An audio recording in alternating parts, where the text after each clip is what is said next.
चलो बच्चों, कैसे हो आप लोग? बढ़िया, पढ़ाई बढ़िया चल रही है? चलो ठीक है।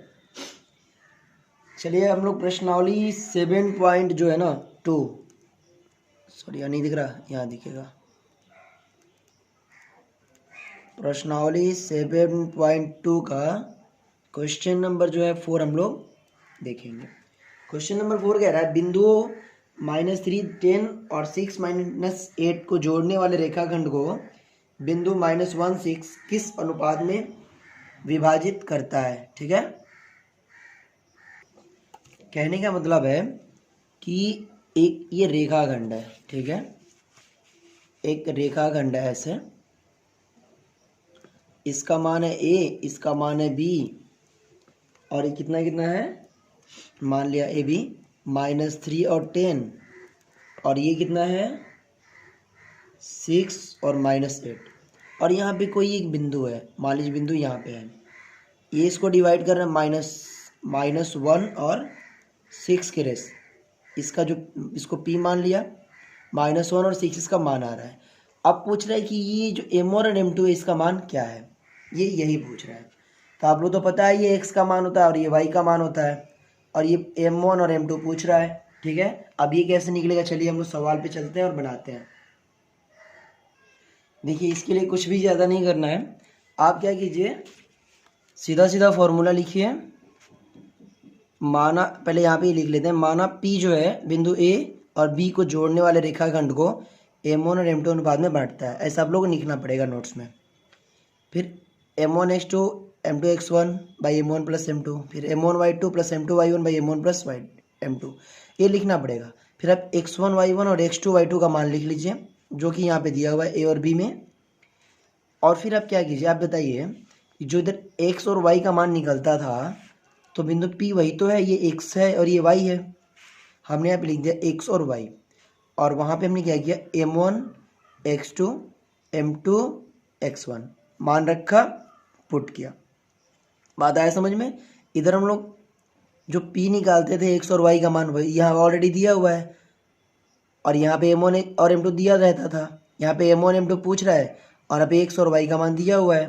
बात समझ में आ रहा है? फिर हम यहाँ पे x1 y x2 और y2 y1 का मान रखेंगे, जो फॉर्मूला पे होता है हमने यहाँ पे रखा, कुछ भी अलग नहीं किया। फिर जब इसको हम लोग सॉल्व करेंगे तो ये आएगा 6m1 - 3m2 by M1 plus M2, ऐसे आ जाएगा। अब आप एक बात ध्यान दीजिए, ये जो मान रहता था ये x के लिए रहता था और ये y के लिए रहता था, तो इसके बराबर जो है x का मान कर देंगे, तो इसमें x और ये x और ये है y, तो इसको हमने कर दिया x वाले के बराबर और कमा दे दिया, इसको कर दिया हमने y वाले के बराबर, कमा दे दिया, ठीक है। और जब इसको क्रॉस गुणा करेंगे इस पूरे को इससे, तो ये पूरा इधर जाके माइनस में आ जाएगा इसके साथ, और बराबर में ये बच जाएगा। ठीक, ये इसके साथ गुणा करेंगे तो ऐसे हो जाएगा, और बराबर के इधर ये बच जाएगा, ठीक है। और जब इसको हम सॉल्व करते जाएंगे तो आपका यहाँ पे देखिए क्या आएगा, जब इसको फाइनल सॉल्व करें तो आएगा 7m1 बराबर 2m2, और इधर आएगा 14m1 बराबर 4m2। जब इसको सॉल्व करेंगे तो m1 बाई m2 लिखेंगे तो 2/7 आएगा, इधर भी m1 बाई m2 बाई 14/7 यानी 2/7 आएगा, 4/14 यानी 2/7 आएगा।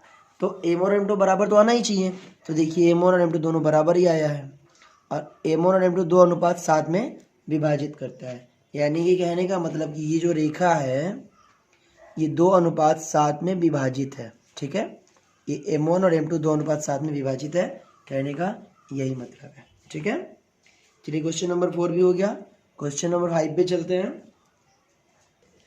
चलिए क्वेश्चन नंबर 5 कह रहा है वह अनुपात ज्ञात कीजिए जिसमें बिंदुओं A इतना और B इतना को मिलाने वाले रेखाखंड x अक्ष से विभाजित होता है, इस विभाजन बिंदु के निर्देशांक भी ज्ञात कीजिए।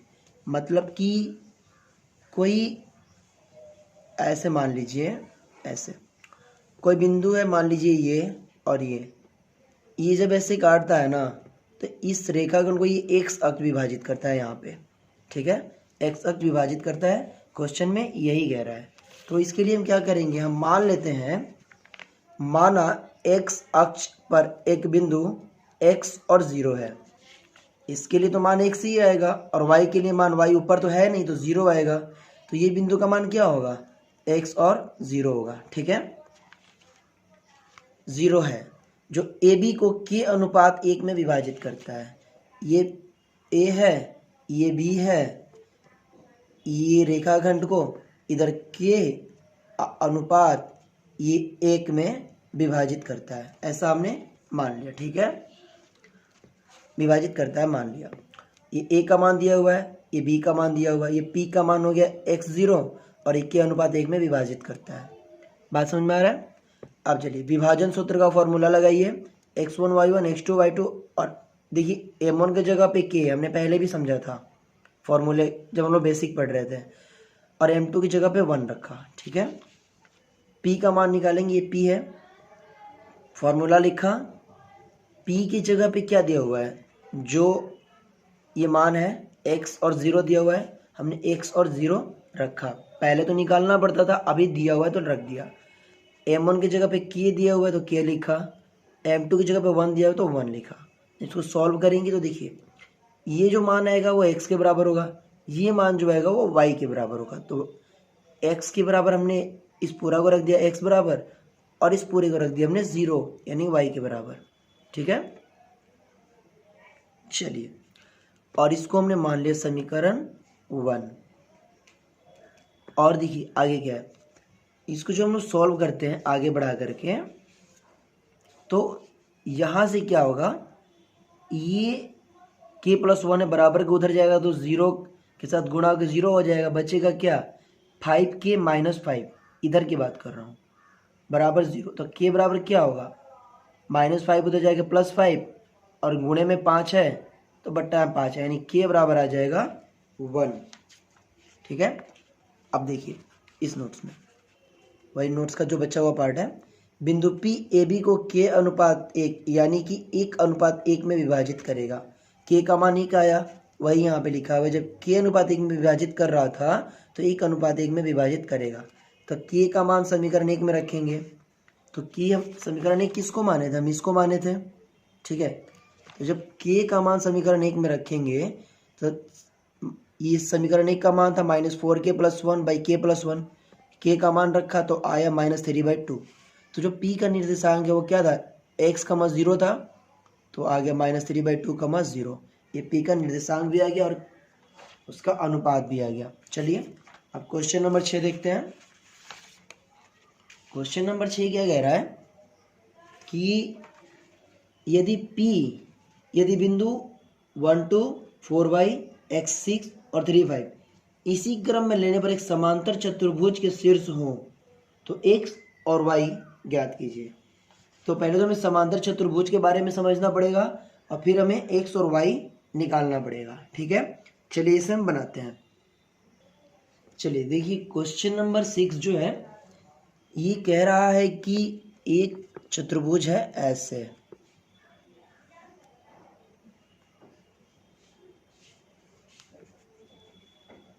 ठीक है, ये मान दिया हुआ है a b c d और समांतर चतुर्भुज है। तो जो समांतर चतुर्भुज है ना उसका एक ये विकर्ण भी होता है, और जो विकर्ण होता है ना इसको मध्य बिंदु पे विभाजित करता है। इसके मध्य बिंदु पे ये विभाजित करेगा और इसके मध्य बिंदु पे ये विभाजित करेगा, यहाँ पे ठीक सेंटर में विभाजित करेंगे।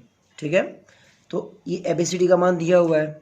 ठीक है, अब हमें इसका मान निकालना है, इसको मान लेते हैं हम P।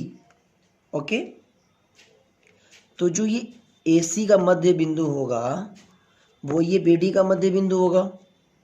AC का मध्य बिंदु बराबर BD का मध्य बिंदु, ये होगा, कोई डाउट, क्योंकि बीच में दोनों डिवाइड करते हैं। तो अब सीधा आते हैं हम नोट्स पे और नोट्स से हम समझते हैं। देखिए यहाँ पे नोट्स में लिखा हुआ है कि समांतर चतुर्भुज के विकर्ण एक दूसरे को मध्य बिंदु पर काटते हैं।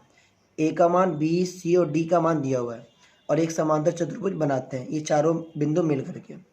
तो AC का जो मध्य बिंदु BD का मध्य बिंदु है, हमने फिगर ड्रॉ कर लिया, इसके बराबर ये और इसके बराबर ये लिखा हुआ है।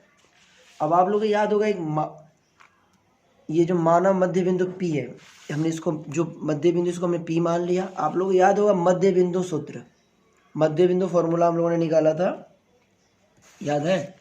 भूल गए होंगे ना? चलिए याद आ जाएगा अभी। ये है मध्य बिंदु सूत्र।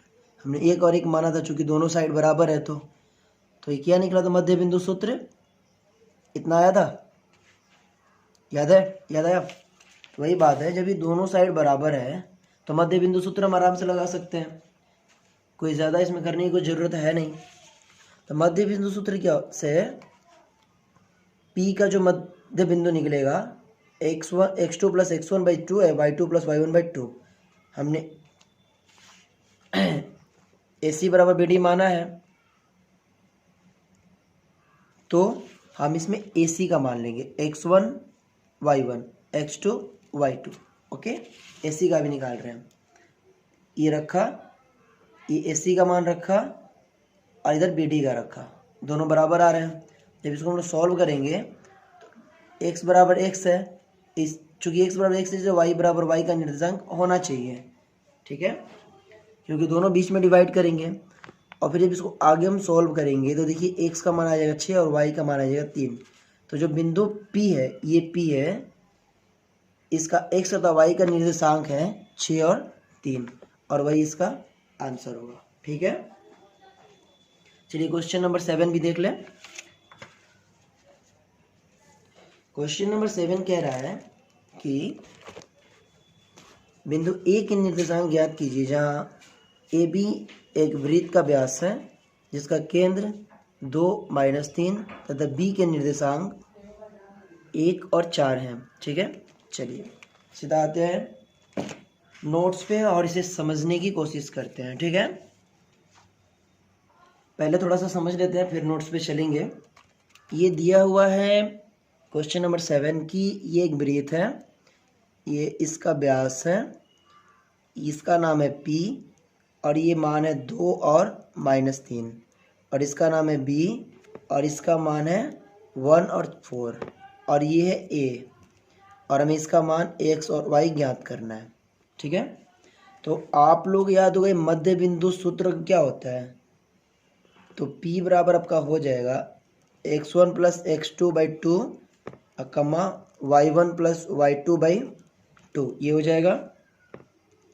P का मान कितना दिया हुआ है 2 और -3, चूँकि मध्य में दोनों के व्यास के मध्य में होता है ना ये केंद्र बराबर।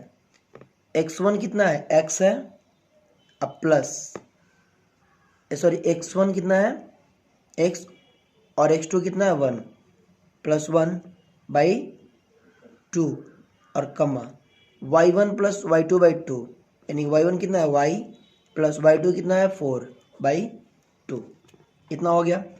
और जब इसको सॉल्व करेंगे तो क्या हो जाएगा, देखिए इसके बराबर 2 हो जाएगा x का मान और इसके बराबर ये हो जाएगा y का मान। जब इसको सॉल्व करेंगे तो x प्लस 1 बाई 2 बराबर 2 होगा और कमा y प्लस 4 बाई 2 बराबर -3, ये हो जाएगा, ये y का मान है। तो और जब इसको आप सॉल्व करेंगे तो इसके साथ जाके x प्लस 1 बराबर 2 दूनी 4, तो x बराबर क्या हो जाएगा 4 - 1 गया 3, और ये देखिए y प्लस 4 बराबर -6, ये गुणा में हो जाएगा, तो y बराबर क्या हो जाएगा -10, जाके इधर माइनस हो जाएगा।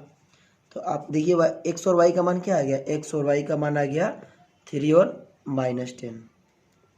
बात आया समझ में, इसका मान आ गया 3 और -10, और यही बात इस नोट्स में भी सेम समझाया गया है, यहाँ पे सेम वैसे ही प्रोसेस है। ओके, तो इस प्रकार क्वेश्चन नंबर 7 भी कंप्लीट हुआ। क्वेश्चन नंबर 8 जो है अगले वीडियो में। अगर आप लोगों को नोट्स चाहिए तो डिस्क्रिप्शन में व्हाट्सअप नंबर दिया हुआ है, आप वहाँ से भी जाके नोट्स के लिए मांग सकते हैं, आप वहाँ से, ठीक है, मैसेज डाल सकते हैं। इसके लिए आपको 200 रुपये फी पे करना होगा। तो चैप्टर 1 से लेके चैप्टर 15 तक ये नोट्स है। ओके, चलिए फिर मिलते हैं अगले वीडियो में, तब तक के लिए प्रैक्टिस कीजिए। Okay, bye.